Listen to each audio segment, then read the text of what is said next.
it's all started at 1 p.m. and usually these barricades that you see right behind me, they are down and you can drive by here and go around the Capitol. But there is still the fencing you can see behind me. The fence is there, but the people could walk all the way up to here. But now, for 2 blocks from here, everything is closed down, and you can see there are like National Guard standing by behind me, and then this Capitol Police. I saw a number of detectives running towards the Capitol.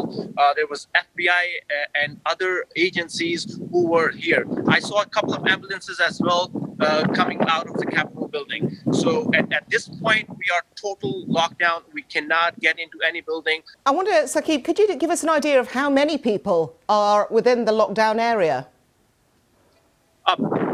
This is a huge area. So there are like, 4 House buildings, 3 Senate buildings, and they're all connected with the Capitol in the middle.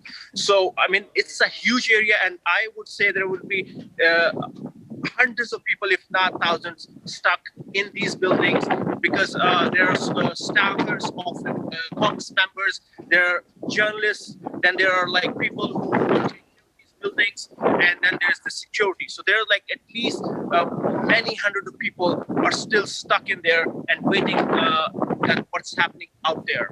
Okay, so we can see yourself at the barricades, but also the US Capitol Police around that car that was involved in the incident. Could you tell us how quickly the security around the Capitol responded and what they told you? 3 to 4 blocks around the Capitol, or even more, there's always police presence. There's always Capitol Police standby.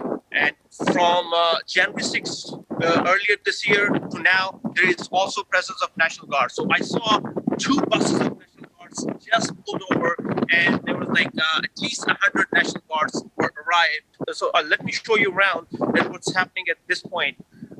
So these barricades are always here, and you can see there's National Guards streets around me.